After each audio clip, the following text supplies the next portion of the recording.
할렐루야. 주일 예배 가운데 함께 하신 모든 우리 사랑하는 성도님들 평안하셨습니까? 네.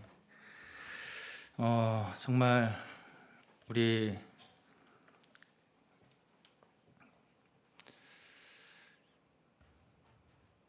주일 예배 가운데 이 말씀 가운데 또 주님 앞에 우리가 나오는 마음이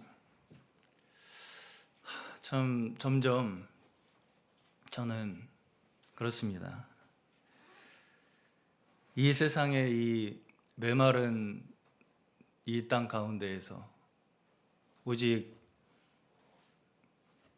우리의 심령을 만족시킬 수 있는 오직 한 분이 계시다는 것, 그것에 대한 기대감으로 저는 오는 것 같습니다. 네. 그렇습니까? 네. 정말 주님께서 주님의 이름으로 모인 자들 가운데 함께 하시겠다고 그렇게 약속을 하신 그 말씀 저희는 믿고 의지하면서 나아가는 자들입니다. 정말 그 하나님께서 우리에게 부어주실 충만한 축복을 설레는 마음으로 기대하며 오늘도 은혜가 충만한 예배가 되시기를 주님의 이름으로 축원합니다.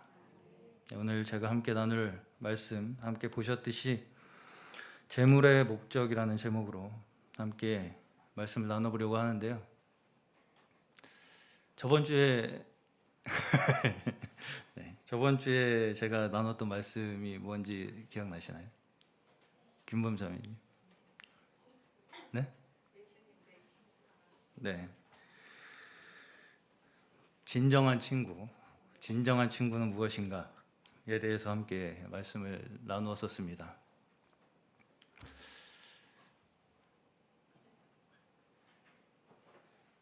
누가 진정한 친구인가요?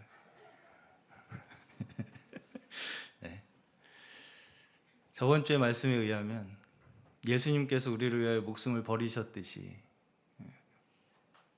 그렇게 자신의 모든 것을 드릴 수 있는 정도로 사랑한다면 그것이 친구다.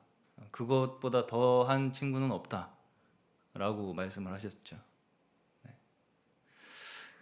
그래서 오늘은 제가 사실은 저번 주에 그 말씀을 나누면서 바로 생각이 난 본문이에요. 친구 시리즈로 한번 이렇게 말씀을 계속 나눠볼까 하는데 그렇다고 하면 우리는 목숨이 하나밖에 없는데 목숨 하나 버려서 친구 하나 얻을 수는 없잖아요. 그러면 우리가 실제적으로 이 땅 가운데 살아가면서 어떻게 친구를 사귀어야 되는가? 더 나아가서는 이 세상이 나에게 무슨 의미인가? 친구를 사귀라고는 하시는데 그럼 이 땅에는 나는 왜 존재하는가? 라는 것에 대해서 함께 좀 오늘은 뭐랄까요? 좀 공부를 하는 시간을 가져보려고 합니다. 왜냐하면 이 본문이 주님께서 우리에게 지혜로우라고 말씀하셨거든요. 그렇죠? 그래서 우리가 심지어 여기서 보시면 이 본문에 보시면 이 세상의 자녀들이 자기들의 시대에서는 더 지혜롭다라고 말씀을 하시는데 우리가 몰라서는 안 되지 않겠습니까? 그래서 어느 정도 우리가 함께 좀 짚고 넘어갈 것은 짚고 넘어가고 알고 넘어갈 것은 알고 넘어가면서 한번 생각을 해보겠습니다. 그래서 오늘은 먼저 뭘 좀 이야기를 하면서 시작을 해보려고 하냐면 돈에 대해서 좀 먼저 얘기를 하면서 시작을 해보려고 해요. 돈 좋죠. 돈을 싫어하는 사람은 저는 거의 본 적이 없는 것 같습니다. 돈 주면 화내는 사람을 본 적이 없는 것 같아요. 근데 자, 돈이라는 것이 그럼 과연 무엇이냐라고 한번 생각을 해본다면 돈을 우리가 대표하는 이게 왜 안 넘어가나요? 네. 돈을 대표하는 이 체계가 있어요. 체계.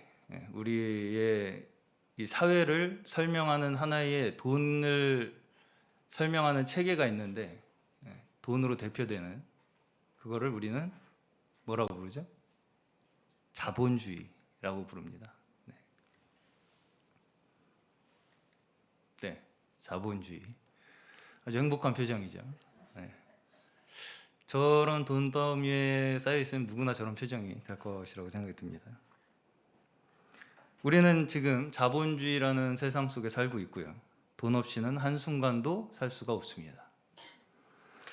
그리고 누구나 돈이 있다면 무엇이든 할 수 있고, 또 돈 때문에 울기도 하고 웃기도 하고, 심지어는 죽고 죽이기도 하는 일이 비일비재하게 일어나죠. 그래서 이러한 돈이 그러면 어떻게 이 세상을 지배하고 있는가, 이 세상을 지배하고 있는 이 자본주의라는 경제체제가 무엇인지를 조금 한번 들여다 보도록 하겠습니다. 자, 18세기 유럽에서는요, 그때까지 굉장히 오랜 시간 봉건제라는 게 유지가 되고 있었어요. 봉건제가 뭐냐면 저렇게 지배계급이 있고 피지배계급, 지배계급이 있었어요. 그래서 그 땅을 이렇게 분할받아서 거기서 농사를 지어서 그렇게 살아가는 구조였죠. 그래서 위에 보시면 왕, 제후, 기사라는 계급이 지배계급이었고, 그 밑에 농노가 피지배계급이었습니다.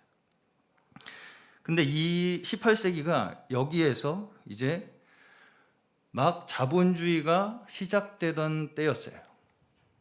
이게 잘 안 넘어가는군요. 18세기. 이게 잘 안 넘어가요. 그냥 제가 말씀드리면 좀 넘겨주십시오. 자본주의가 이제 막 시작되던, 자본주의가 뭐에서부터 이렇게 시작이 됐냐면 18세기의 산업혁명으로 대표되는 게 저 보이는 뭐예요? 증기기관. 네, 증기기관.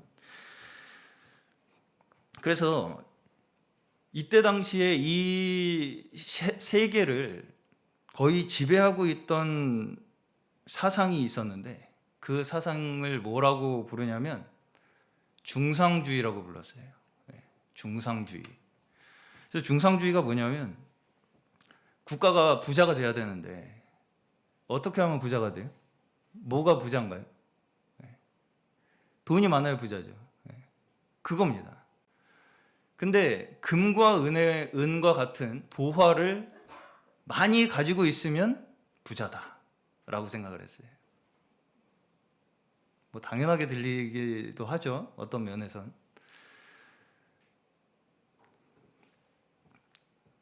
그래서 초기에 이 서구권에서 통용되던 금과 은으로 만들어지는 화폐를 얼마나 많이 소유했는가, 이게 부의 기준이 된다, 이렇게 생각을 했던 것입니다. 사실상 많은 학자들이 이 중상주의가 사실상 초기 자본주의의 근본이라고 생각을 합니다. 그런데 15세기에 무슨 일이 있었냐면 콜럼버스라는 사람이 신대륙을 발견했어요. 다음 화면, 네, 이게 이제 콜럼버스가 신대륙을 발견한 이후로 뭐가 열렸냐면 대항해 시대라는 것이 열렸어요. 근데 왜 신대륙을 발견했을 것 같으신가요? 콜럼버스가 신대륙을 왜 그냥 궁금해서? 뭐가 거기 뭐 있는가? 네. 이게 다 이 중상주의의 사상에 입각해서 금을 찾으러 나선 거예요. 금을 찾으러. 그래서 금과 은을 축적하기 위해서 그 당시 서구 열강들이 엄청나게 경쟁을 했습니다. 식민지를 차지하기 위해서. 그러니까 어디서든 금을 찾아내기만 하면 자기들이 부자가 되는 것이죠.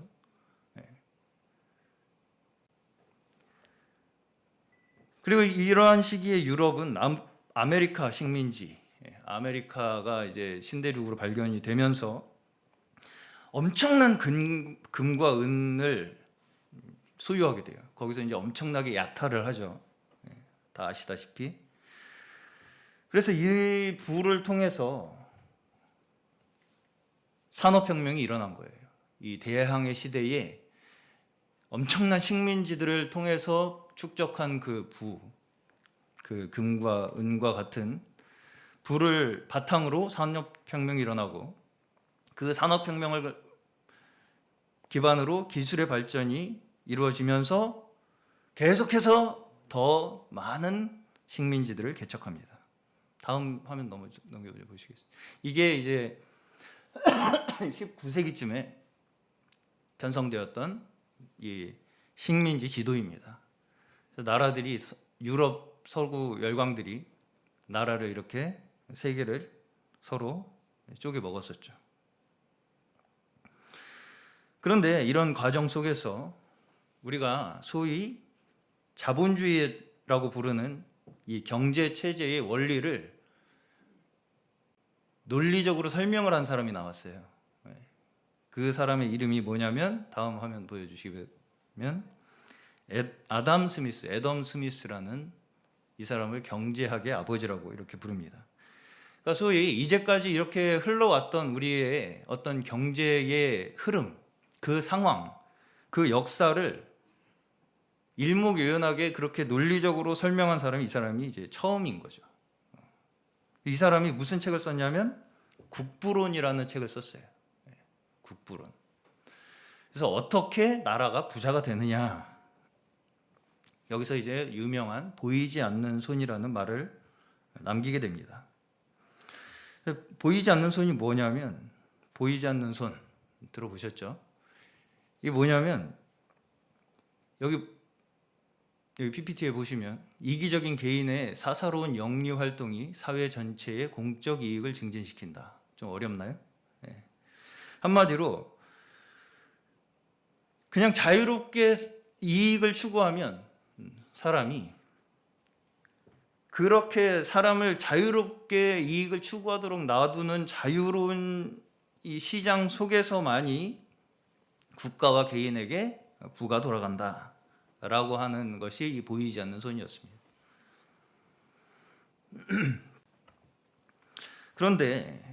그런데도 불구하고 이 이후로 산업혁명이 일어나고 또 자본주의가 더 이제 극도로 발달을 하게 되면서 뭐가 일어나게 되냐면 부의 불균형이 극도에 달하게 돼요. 그 다음 한번 화면 보여주시겠어요? 이게 이제 그때 당시에 19세기쯤 산업혁명 시대에 공장 노동자들 아이들의 사진이고요. 열악한 노동 환경 속에서 이런 아이들이 16시간 넘게 공장에서 노동을 해야 하는 상황에 처하게 됩니다. 다음 사진도 계속 보여주시고. 네. 저렇게 열악한 상황에서.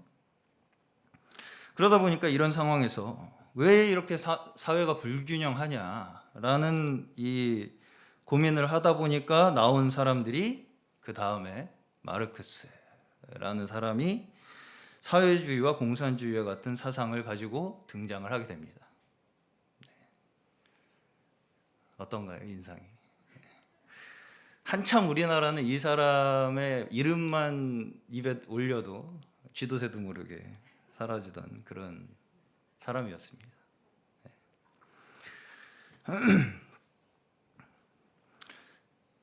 근데 여기서 이제 우리가 한 가지 생각해 봐야 될 게 뭐냐면, 뭐 여러분께서 아담 스미스라는 사람의 이름을 들어보셨는지 모르겠지만, 이 아담 스미스라는 사람이 당시에, 다음 사진 한번 보여주시겠어요?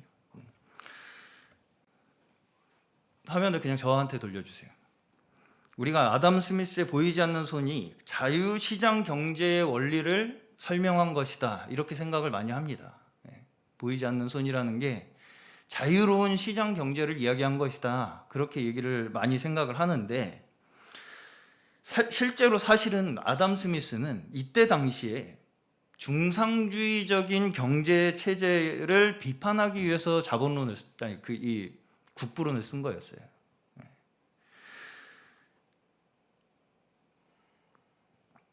사실 여기서 이제 보이지 않는 손에 대해서 아담 스미스가 얘기하는 그 전제에 뭐가 있냐면,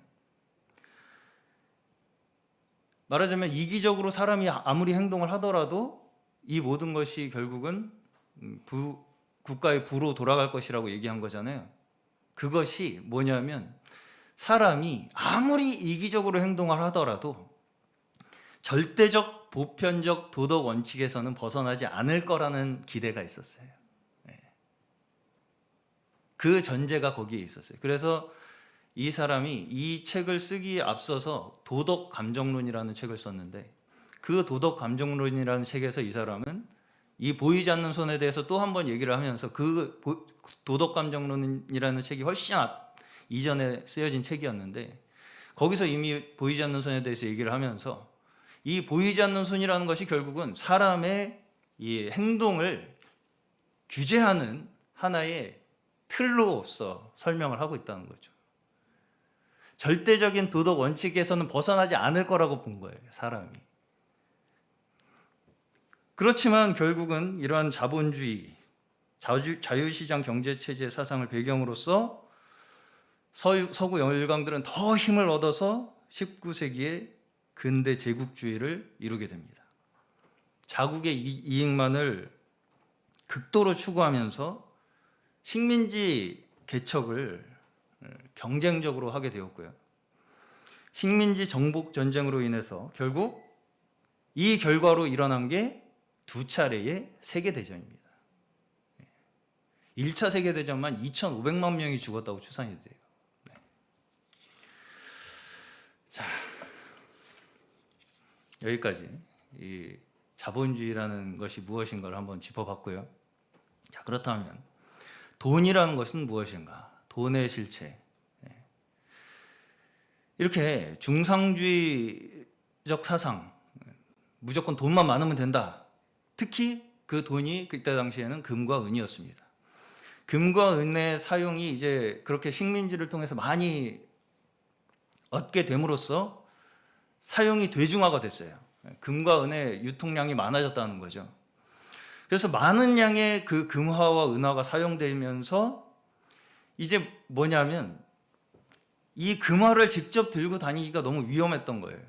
무겁고 위험하기도 하고 번거롭기도 하고. 그러니까 이걸 어떻게 대체할까 하는 수단을 찾기 시작했다는 거죠.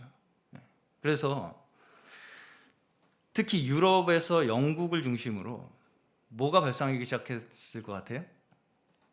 은행. 은행이 발달하기 시작했습니다. 은행이 어떻게 시작됐냐면, 자기가 금을 얻었잖아요. 그 금을 동전으로 만들어주는 금 세공업자한테 맡겼어요. 근데 그 금 세공업자한테 내 금 좀 맡아달라고, 동전으로 만들어 달라고 하면서 뭘 받아야 되겠어요? 내가 얼마나 금을 맡겼는지를 받아야 될 거 아니에요. 그 증서를 받은 거예요. 내가 금을 얼마나 맡겼는지에 대한 증서를. 그러면 그 증서가 뭔가요? 내가 금을 얼마나 가지고 있는가를 증명해주는 증서가 되죠. 이게 바로 지폐의 기원입니다.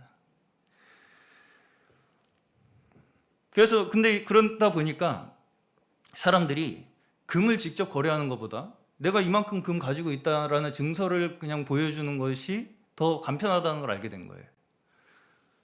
그렇죠. 그래서 그걸 가지고 서로 거래를 하기 시작한 거예요. 그 증서를 가지고 내가 금 이만큼 갖고 있다.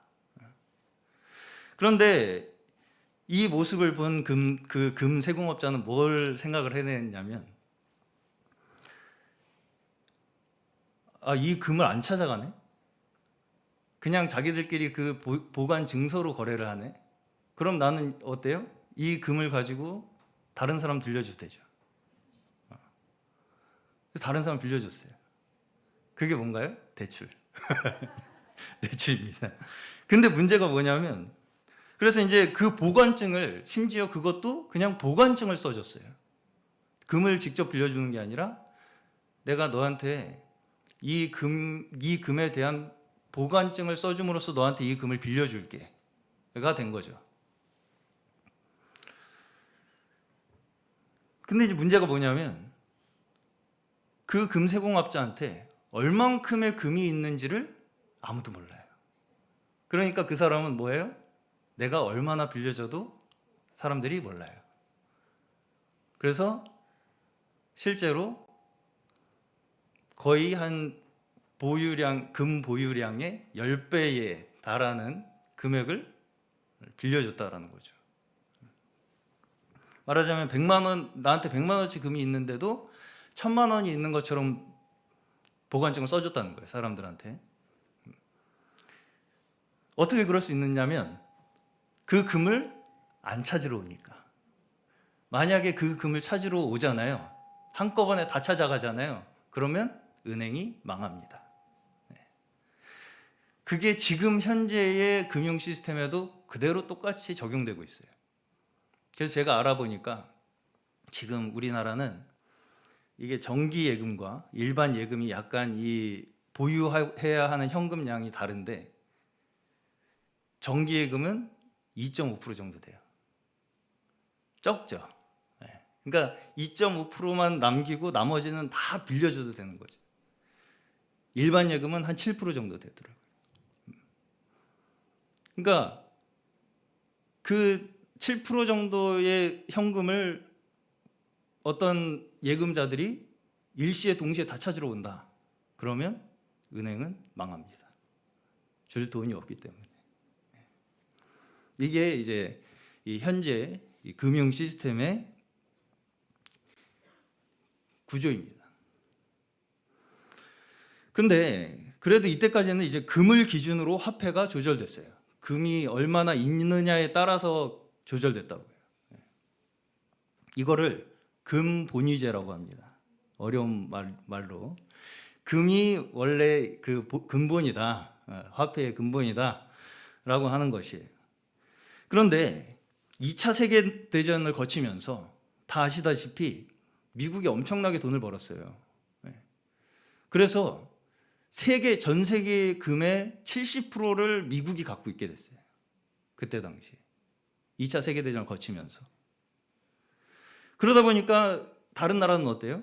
막 전쟁에 막 시달리고 이러니까 엄청난 불황을 겪게 됐죠. 그러다 보니까 이제 세계의 이 각국의 지도자들이 모여서 의논을 하기 시작한 거예요. 이거 우리 이 경제의 불황을 어떻게 해결해야 될 것이냐. 그래서 다음 화면 뭔가요?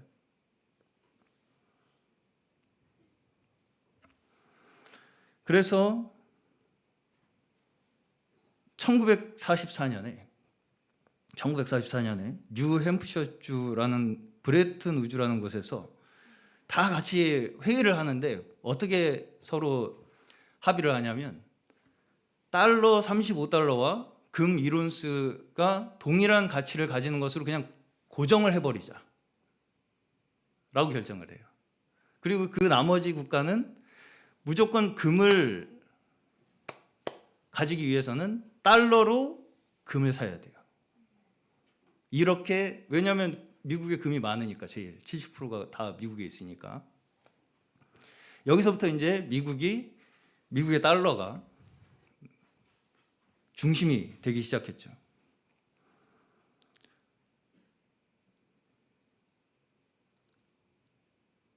그냥 고정이 된 거예요. 금 1온스와 35달러가. 그런데 2차 세계대전 이후에 미국이 소련과의 냉전이 있었죠. 냉전의 시대가 있었고, 특히 긴 베트남 전쟁 때문에 엄청난 돈이 들어갔어요. 그러니까 이 미국이 어떻게 했냐면 자기가 얼마나 금을 갖고 있는지 사실은 다른 나라에서 정확하게 알지 못하는 것을 이용해서 마구잡이로 달러를 찍어냅니다. 마구잡이로 달러를 찍어서 자신들의 이 경제를 보충을 하죠. 근데 다 아시다시피 돈을 막 찍으면 어떻게 됩니까? 그 돈 가치가 떨어져요. 근데 다른 나라 사람들은 지금 어때요? 달러와 금이 같은 가치라고 생각하고 가지고 있었잖아요. 근데 그렇게 막 찍어내는 걸 보고서는 불안해진 거예요. 달러 가치가 떨어지는 거 아닌가? 우리가 이렇게 달러를 많이 갖고 있는데 나중에 이거 금 바꿀 때 문제 생기는 거 아니야? 하다 보니까 유럽 많은 국가들이 당장에 내 달러 금으로 바꿔줘 라고 요청을 하기 시작했습니다. 근데 어때요? 미국은 자기가 이미 가지고 있는 금보다 너무나 많은 달러를 찍어냈기 때문에 바꿔줄 금이 없었어요. 그러자 미국은 무슨 결정을 내리냐?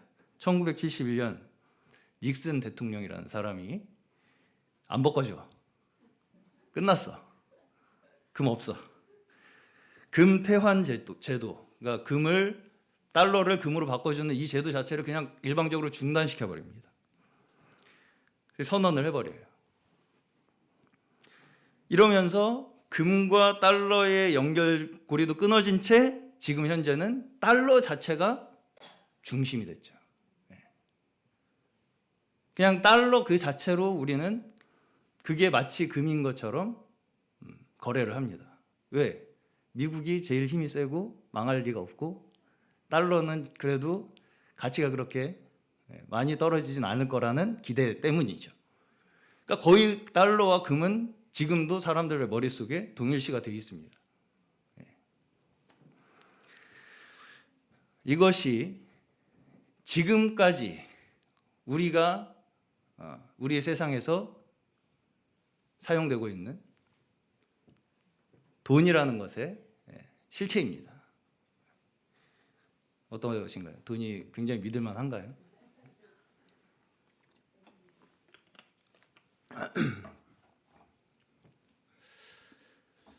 오늘 누가복음 16장 본문에서는 이 돈의 본질에 대해서 사실은 말씀하고 계시는 거예요.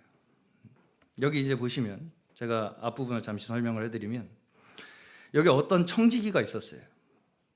그런데 이 청지기가 주인의 재산을 허비하고 있다고 그렇게 나옵니다. 그리고 그것을 알게 된 그 주인이 그 청지기를 당장 해고하겠다고 이야기하죠. 그러자 이 청지기는 걱정을 하기 시작합니다. 땅을 파자니 힘이 없고 빌어먹자니 부끄럽다. 어떻게 먹고 살아야 할지 이제 걱정을 하기 시작하죠. 그러다가 어떤 아이디어를 생각해냈냐면 주인한테 빚진 자들한테 꼭 자기 돈인 것처럼 호의를 베풀기 시작해요. 주인한테 빚진 자를 불러다가 그 주인한테 진 빚을 자기가 탕감을 해줍니다. 지금 같으면 이게 뭔가요? 배임이에요, 배임. 이걸 배임이라고 하는 겁니다. 그 자기가 맡은 일에 대한 책임을 다른 그 사람을 위해서 행동하지 않고 다른 사람을 위해서 행동하는 이런 거 배임, 사문서 위조 뭐 이런 걸로 이야기할 수 있을 텐데 이런 행동을 한 사람을 주님께서는 뭐라고 얘기하십니까? 지혜롭다. 지혜롭다. 이게 이제 굉장히 난해한 성경 구절 중에 하나입니다. 그러면서 이 세대 아들들이 빛의 아들들보다 지혜롭다 이렇게 말씀을 하시죠. 여기서 먼저 주님께서는 전제를 말씀을 하시는 게 뭐냐면 재물은 어떻다? 불의하다. 재물은 불의하다. 자, 여기서 디모데 전서를 보시면 사도 바울께서는 뭐라고 말씀하시냐면 6장 10절에 보시면 돈을 사랑함이 일만하게 뿌리가 되나니 이것을 탐내는 자들은 미혹을 받아 믿음에서 떠나 많은 근심으로써 자기를 찔렀도다. 그 앞에 구절을 보시면 우리가 세상에 아무것도 가지고 온 것이 없음에 아무것도 가지고 가지 못하리니 우리가 먹을 것과 입을 것이 있은즉 족한 줄로 알 것이니라. 부하려 하는 자들은 시험과 올무와 여러 가지 어리석고 해로운 욕심에 떨어지나니 곧 사람으로 파멸과 멸망에 빠지게 하는 것이라.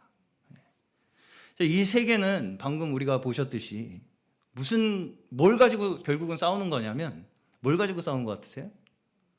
자원. 돈을 가지고 금을 먹을 수 있습니까? 금은 결국은 뭔가 내가 원하는 걸 얻기 위한 수단일 뿐이잖아요. 결국은 이 사람들이 얻기 원하는 걸, 확보하기 원하는 건 자원이에요. 어떤 것이든 자원입니다. 지금 제일 큰 자원이 뭐예요? 석유. 누가 그 자원을 소유했느냐로 부를 축적하게 되고, 그 자원의 소유권을 위해서 전쟁을 하는 거예요. 지금도 윗동네에서 하는 전쟁이 다 자원을 확보하기 위한 전쟁입니다. 그리고 그 자원의 가치에 대해서 누가 결정합니까? 우리 스스로 결정해요. 그냥 사람들이 자기들끼리 결정한다고. 그리고 그 가치를 가지고 서로 사고 팔면서 또 더 많은 재물들을 생산하죠. 그렇지만 우리가 근본적으로 본다면 사실은 어때요? 우리가 새로 만들어내는 것이 있어요? 없는 데서, 무에서 유를 만들어내는 것이 있습니까? 인간이 만든 그 모든 것이 사실은 주어진 자원을 쭈물딱거려서 만드는 거예요. 그렇죠? 자원이 없이는 아무것도 할 수가 없어요. 사실 이 땅에 우리는 이미 주어진 환경 속에서 살아가는 존재들이라는 거예요. 그런데 마치 우리는 어떻게 삽니까? 원래 내 것인 것처럼 살아요. 당연히 내 것인 것처럼. 이것이 재물이 불이한 것의 근본적인 원인입니다. 내 것이 아닌데 내 것인 것처럼 생각하고 살아가는, 그렇게 사용하고 살아가는 인간의 그 모습이 재물의 불이함을 만들어내는 거예요. 그런데 여기서 청지기가 주인의 소유를 낭비하다가 갑자기 해고를 하겠다니까 어떻게 돼요? 정신을 차리죠. 그리고선 어디로 시선을 돌립니까? 사람들에게. 여기서 우리가 좀 주의해서 보아야 할 게 뭐냐면, 이 청지기가 막 허비하는 행동에서 마음이 바뀌잖아요. 사람의 마음을 사야겠다라고 하는 생각으로 바뀐다는 거예요. 여기서 이 두 경우를 대비하고 있다는 거예요. 결국은 그렇다면 무엇을 얘기하는 거냐면, 허비한다는 것은 뭐랑 똑같다는 것입니까? 사람들과 상관없이 나 스스로만을 위한 재물로 사용하고 있다는 거예요. 그렇죠? 나만을 위한 재물로 사용하는 것이 여기서 주인의 재물을 허비하는 것으로 이야기하고 있다는 거예요. 그런데 이것을 알게 된, 허비하고 있다는 것을 알게 된 이 주인이 그에게 해고를 통보하자 이제 그가 뭘 시작합니까? 대비를 시작한다는 거예요. 뭐에 대한 대비예요? 뭐에 대한 대비? 내가 더 이상 재물을 소유할 수 없게 된 상황을 대비하는 거예요. 자, 여기 보시면 더 이상 땅을 파면 뭐가 나옵니까? 금이 나오죠. 뭐 여러 가지가 나오죠. 자원들이 나와요. 석유도 나오고. 더 이상 땅을 파서 자원을 캘 수가 없어요. 이제 재물을 소유할 상황이 안 돼요. 어느 순간에는. 그리고 또 거지가 돼서 빌어먹어야 할 상황. 뭡니까? 결국은 다 이게 내 것이 아니었구나를 생각하게 된 거예요. 사실은 나에게 아무것도 없었다는 거, 이것을 알게 된 것이다라는 거죠. 이게 다 내 게 아니었구나. 내가 해고되면 이게 다 떠나가고 나는 빌어먹어야 될 처지에 놓이는구나 라는 걸 직시하는 거예요. 자, 그렇다면 여기서 불의한 청직이 누굽니까? 불의한 청직이 누구예요? 15장에 나온 탕자가 나옵니다. 탕자는 누구예요? 탕자. 가출한 청소년을 대표합니까? 다 모두가 사실은 우리가 하나님 아버지의 은혜로 돌아와야 할 사람들이라고 말씀하시는 것이고요. 세상 만물의 주인이 누구인지를 이제 우리의 눈으로 똑바로 바라보고 그때를 준비하며 살아가야 하는 자들이라는 것을 말씀하시는 거예요. 그걸 우리에게 준비시키는 거라고. 결국 우리에게 필요한 것은 무엇입니까? 금입니까? 은이에요? 우리에게 필요한 것이 뭐예요? 사도행전 3장 6절에 보시면 베드로가 가로되 은과 금은 내게 없거니와 내게 있는 것으로 내게 주노니 곧 나사렛 예수 그리스도의 이름으로 걸으라. 16절 예수로 말미암아 난 믿음이 너희 모든 사람 앞에서 이같이 완전히 낫게 하였느니라. 우리는 구원이 필요해요. 은과 금이 필요한 게 아니라 우리를 낫게 하는 구원이 필요하다고요. 우리의 근본적 질병이 무엇입니까? 질병. 우리가 누구나 갖고 있는 질병이 뭐냐면 죄와 사망으로부터 우리가 받아야 할 영원한 형벌로부터의 해방이 우리에겐 필요해요. 이런 근원적인 치료가 무엇으로부터 이루어지느냐? 어디서부터 이루어져요? 십자가에서 보이신 주님의 사랑. 우리의 진정한 친구가 되어주신 그 주님의 사랑으로만 우리의 마음은 치유가 될 수 있어요.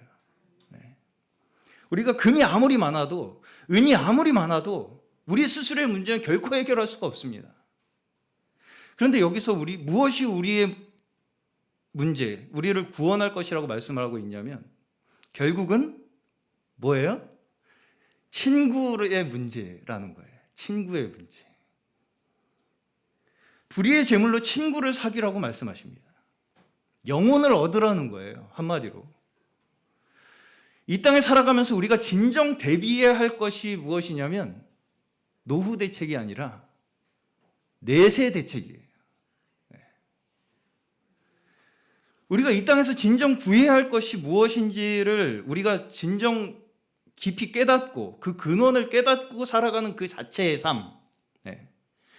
이 세상에 있는 모든 재물이 사실은 우리에게 왜 주어졌냐면 우리가 함께 할 영혼을 얻기 위함이라는 거.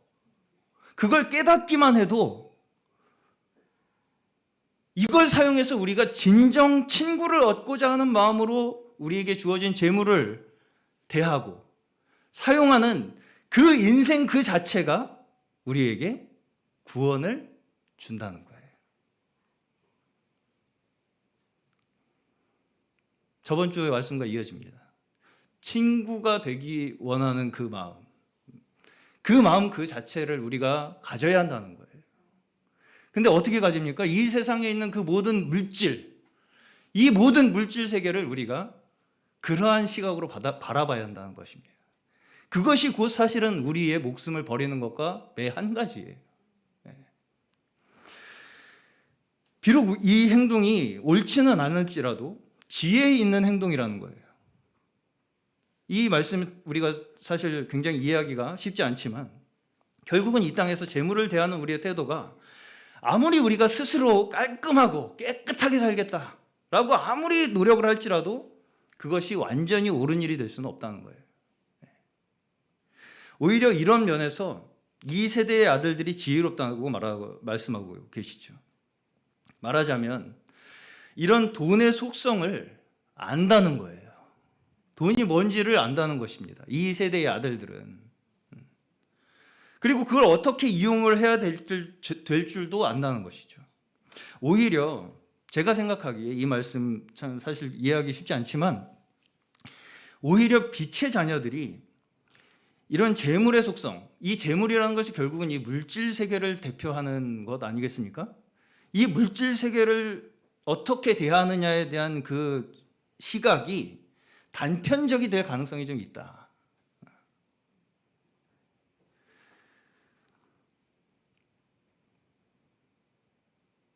다시 말씀드리면, 쉽게 말씀드리면 그것을 이 재물이라는 것이 가진 속성이 결국은 두 가지예요. 뭔가요? 나를 위해 사용하느냐, 친구를 얻기 위해 사용하느냐. 둘 중에 하나라는 거예요. 이 재물을 사용하는데 방법이. 그런데 믿는 이들은 오히려 이게 지금 나를 위해 사용하는 건지, 친구를 위해 사용하는 건지 오히려 잘 모르고 의존적으로 대할 가능성이 있다. 저는 그렇게 생각이 들었습니다. 무슨 말씀이냐면, 제가 이제 어떤 분한테 그런 얘기를 들었어요. 크리스찬들은 특히 좀 그런 면을 보이는 사람들이 많은데, 뭔가 호의를 베풀고 도와주면 감사를 여기다 한다는 거예요. 나한테 감사를 안 하고 여기다 한다는 거예요. 네. 그러면서 이해 가시죠, 지금? 네. 그런 하나의 이 세상에서 돌아가는 어떤 그 지혜의 관점에서 좀 떨어지는 부분이 있을 수 있지 않겠냐. 네. 공감이 결국은 친구를 만드는 거 아니겠습니까? 네. 호의를 받아도 감사할 줄 모르는 사람이 될 수가 있다는 것이죠. 그리고 내가 호의를 베푸는 것에도 그렇게 큰 의미를 두지 않을 수 있다는 거예요. 현실성이 좀 떨어진다, 한마디로. 그럴 가능성이 좀 있다. 조심해라. 라는 말씀으로 저는 받아들여졌습니다. 여기서 주님께서는 사실상 이 모든 말씀이 물질 세계에 대한 근본적인 의미를 저에게 주고 계신다고 저는 생각합니다. 그리고 물질 세계를 대표하는 것이 바로 이 재물, 돈이죠. 이것이 우리에게 어떤 의미를 가지고 있는가를 오늘 이 본문을 통해서 주님께서는 명확하게 우리에게 나타내고 계신 거예요. 우리는 이 땅에 주어진 시간과 물질과 모든 재물이 허락되는 한 총력을 기울여서 뭘 얻어야 돼요? 영혼을, 친구를 얻어야 된다는 것입니다. 거기에 모든 자원을 쏟아 부어야 한다는 것입니다. 이것이 우리에게 재물이 주어진 이유라고 말씀하고 계시는 거예요. 사실상 재물은 우리 인생에서 매우 작은 부분입니다. 그런데 이 작은 것에도 마음을 빼앗기고 마치 그게 자기의 것인 것처럼 정신 못 차리고 사는 것이 결국은 무슨 인생이라는 건가요? 허비하는 인생. 그것이 곧 불의하다는 거예요. 그렇게 허비하는 인생, 정신 못 차리고 내 것인 것처럼 생각하고 사는 그것이 결국은 불의하다는 것입니다. 재물이 어디서 온 것이고 무엇을 위해 사용되어야 하는지를 알고 이 땅에서 그것을 위해서 대비하는 삶이 작은 일이라는 거예요. 작은 일. 뭘 위해서?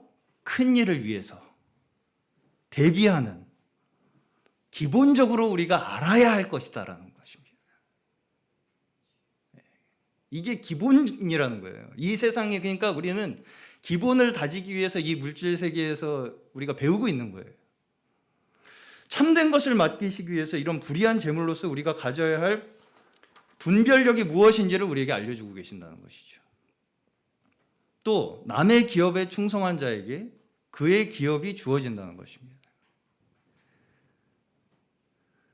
우리가 우리의 사업을 하기 위해서는 먼저 배우잖아요. 다른 분의 사업체에서 배워서 내 사업을 하잖아요.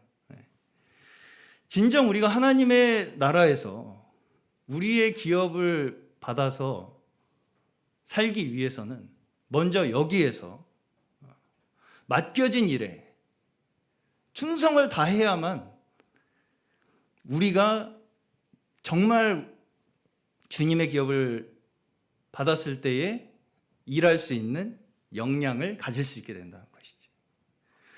누가복음 16장 13절입니다.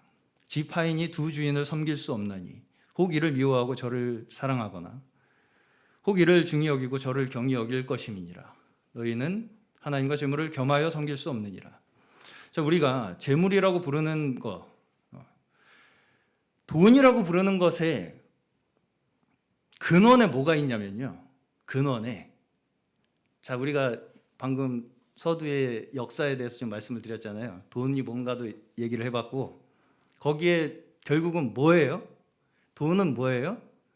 약속이에요. 약속은 뭡니까? 믿음이죠. 돈은 우리에게 믿음을 필요로 합니다. 무엇에 대한 믿음입니까? 우리 스스로 우리의 가치를 우리는 정할 수 있어. 돈으로 우리는 우리 스스로의 가치를 정할 수 있어. 그리고 그렇게 함으로써 우리는 발전할 수 있어 라고 하는 믿음을 필요로 해요. 돈은. 이 믿음이 없으면 돈이라는 건 그냥 종이 쪼가리가 됩니다. 무슨 말씀 이해 가십니까? 그 믿음에 돈이 과연 보답할 것이라고 생각하십니까? 자본주의는 우리가 기대하는 충분한 보상을 지금 하고 있다고 생각하십니까?